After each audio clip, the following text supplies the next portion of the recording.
Good morning, children. Class 11, your chapter, The Ailing Planet. Ailing means बीमार. कल मैंने ये चैप्टर शुरू किया था. Today on page number 44, paragraph beginning at in the zoo at Lusaka, Zambia. Zambia Africa में एक कंट्री है, उसकी कैपिटल है लुसाका. वहाँ पर एक जू है. There is a cage. जैसे जानवरों के एनक्लोजर्स बनाए रहते हैं, हर जानवर के अलग अलग एक केज है, एक एनक्लोजर है. वेयर द नोटिस रीड्स, उस पर एक नोटिस लगी हुई है और लिखा हुआ है the world's most dangerous animal. पूरी दुनिया का ये सबसे खतरनाक जानवर है. Inside the cage there is no animal but a mirror. जब आप उसके अंदर झांकेंगे आश्चर्य में कि भाई जरा देखें दुनिया का ये सबसे खतरनाक एनिमल कौन है, तो उसमें कोई एनिमल नहीं है, एक मिरर लगा हुआ है. Where you see yourself. इंसान खुद अपनी ही तस्वीर देखता है. यानी राइटर बताना चाहता है कि इस दुनिया में इंसान से खतरनाक दूसरा कोई जानवर नहीं है. Thanks to the efforts of a number of agencies in different countries. अब बता रहे हैं कि डिफरेंट कंट्रीज में तमाम संस्थाएं ऐसी हैं जो बहुत ही बेहतरीन काम कर रही हैं. राइटर उन्हें थैंक्स बोल रहा है. A new awareness has now dawned upon the most dangerous animal in the world. अब कह रहे हैं कि इंसान जो कि मोस्ट डेंजरस एनिमल है इस दुनिया में, उसके दिमाग में एक बात आ गई है. वो बात क्या है? He has realized the wisdom of shifting from a system of based on domination to one based on partnership. इंसान पहले अपने आप को समझता था कि इस धरती पर हम डोमिनेट करने के लिए आए हुए हैं, यानी अपनी बादशाहत कायम करने के लिए आए हुए हैं. ऐसा नहीं चल सकता. हमें इस धरती पर बाकी भी जीव जितने हैं, बाकी भी चीज़ें जितनी हैं, उनके साथ पार्टनरशिप में रहना पड़ेगा, तभी ये धरती आगे चल पाएगी. Scientists have catalogued about 1.4 million living species. Catalogue करना का मतलब होता है लिस्टिंग करना. इस दुनिया में साइंटिस्ट ने जितने भी जीव जंतु पेड़ पौधे मिले हुए हैं उनकी लिस्टिंग की है, और वो आ रहा है 1.4 मिलियन. 1 मिलियन में 10 लाख होते हैं, यानी 14 lakh. Living species with which Mankind shares the earth. Mankind यानी हम लोग जो हैं इन 1.4 मिलियन लिविंग स्पीसीज के साथ इस धरती को शेयर कर रहे हैं, यानी हम ही अकेले नहीं हैं. Estimates very widely as regards the still uncatalogued living species. Estimate कहते हैं अंदाजा लगाना.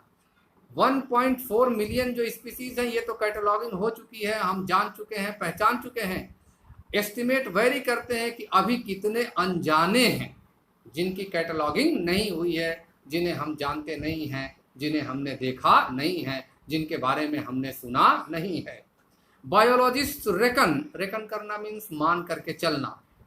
That about 3 to 100 million other living species still language unnamed. बता रहे हैं कि 3 to 100 मिलियन लिविंग स्पीसीज ऐसे हैं जिनके बारे में हमें जानकारी नहीं है, स्टिल वो लैंग्वेज कर रहे हैं अननेम्ड, यानी अभी उनकी हमने नेमिंग भी नहीं की है. इन इग्नोमिनियस डार्कनेस, अभी वो डार्कनेस में है जिनकी हमें कोई अता पता, हमें कोई जानकारी नहीं है. One of the early international commissions which dealt inter alia. Inter alia का मतलब होता है दूसरी चीज़ों के साथ. One of the earliest commission जो था जिसने स्टडी किया था with the question of ecology and environment was the Brandt commission. ये ब्रांड कमीशन था. इसको काम दिया गया था कि इकोलॉजी और एनवायरनमेंट को स्टडी कीजिए और दुनिया वालों के सामने जो खतरे हैं उन खतरों को रखिए आप. Which had a distinguished Indian as one of its members. इस कमीशन में, इस आयोग में, इस टीम में एक बहुत ही नामचीन इंडियन भी थे, बड़े डिस्टिंग्विश्ड का मतलब बड़ी ख्याति प्राप्त थे, इनको बड़ी ख्याति थी, इनके नाम को लोग जानते थे. वो थे mister L K Jha. The first Brandt report raise the question. अब पहली जो रिपोर्ट इन लोगों ने तैयार की उसमें एक सवाल आया, are we to leave our successors a scorched planet of advancing deserts. अब सवाल आया कि क्या हम अपनी आने वाली जो सक्सेसिव जनरेशंस हैं, जो हमारी पीढ़ियां हैं, उनके लिए एडवांसिंग डेजर्ट्स छोड़ जाएंगे, यानी डेजर्ट्स का दायरा बढ़ता चला जाएगा, इस दुनिया से हरियाली खत्म हो जाएगी, इम्पावरिश्ड लैंडस्केप्स, ये जो पहाड़ हैं, घाटी हैं, ये सब खत्म हो जाएंगे, एंड एलिंग एनवायरनमेंट, एलिंग मीन्स बीमार, और एक बीमार एनवायरनमेंट क्या हम अपनी आने वाली पीढ़ियों के लिए छोड़ जाएंगे। ये सवाल पहली रिपोर्ट में उठा। Mister Lester R Brown in his thoughtful book, एक किताब मिस्टर लेस्टर आर ब्राउन ने लिखा था और उसमें बड़ी थॉटफुल बुक थी। ये जो विचार उसमें थे वो दुनिया वालों को सोचने के लिए मजबूर करने वाले थे। द ग्लोबल इकोनॉमिक प्रोस्पेक्ट, उस बुक का नाम था the global economic prospect, points out, उसमें ये बात वो रखते हैं सामने, that the earth's principal biological systems are four. इस दुनिया में 4 प्रिंसिपल बायोलॉजिकल सिस्टम हैं। वो कौन कौन से हैं? फिशरीज, यानी समंदर में या जल जीवन में पाए जाने वाली, जल में पाए जाने वाली जो मछलियां हैं। दूसरा फॉरेस्ट्स, तीसरा ग्रासलैंड्स, घास के मैदान, एंड क्रॉपलैंड्स, वो जमीन जिस पर हम खेती बाड़ी करते हैं। ये प्रिंसिपल स्फीयर्स हैं इस दुनिया की इकोनॉमी को चलाने के लिए इंसान के पास 4, and they form the foundation of the global economic system. पूरी दुनिया में, पूरी दुनिया की जो अर्थव्यवस्था है इन्हीं 4 प्रिंसिपल सिस्टम्स पे टिकी हुई है। वो कौन कौन सी हैं एक बार फिर से पढ़ दे रहा हूँ। Fisheries, forests, grasslands and croplands. Croplands means खेती बाड़ी की जमीन। In addition to supplying our food, इन चारों स्फीयर से हमें हमारा भोजन तो मिलता ही है। These 4 systems provide virtually all the raw materials for industry। ये चारों जो स्फीयर्स हैं इंडस्ट्री के लिए सारी की सारी रॉ मटेरियल भी सप्लाई करते हैं, सिवाय minerals and petroleum derived synthetics. Petroleum और मिनरल्स को छोड़ करके बाकी सारे रॉ मटेरियल हमें इन्हीं 4 स्फीयर्स से, प्रिंसिपल सिस्टम से मिलते हैं। In large areas of the world, दुनिया के बड़े बड़े हिस्सों में, human claims on these systems are reaching an unsustainable level. अब बता रहे हैं कि इंसान जो है इन चीज़ों का दोहन इतना ज़्यादा कर रहा है इन चारों सिस्टम का कि अब ये अनसस्टेनेबल लेवल पर पहुंच गया है, यानी व्यवस्था अब चरमरा जाएगी। इंसान के कारनामे कुछ ऐसे हैं। A point where there productivity is being impaired. Impair का मतलब खतरे में पड़ जाना। फिशरी, समंदर को, नदियों को, पॉन्ड्स को खाली कर रहे हैं, मछलियां मारे जा रहे हैं। खेती में खाद बीज डाल करके पैदावार बढ़ाए जा रहे हैं, लेकिन हर चीज की अपनी एक सीमा है, एक लिमिट है। व्हेन दिस हैपेंस, जब ये अनसस्टेनेबल लेवल पर पहुंच जाएगा, फिशरीज कोलैप्स, जो मछलियां हैं सब खत्म हो जाएंगी। फॉरेस्ट डिसअपियर, पूरी दुनिया से जंगल भी खत्म हो जाएंगे। Grasslands are converted into barren wasteland. Barren कहते हैं बंजर भूमि को। ग्रासलैंड जो हैं, जो हमारे घास के मैदान हैं, ये भी बंजर हो जाएंगे, जानवरों को चारा भी नहीं मिलेगा।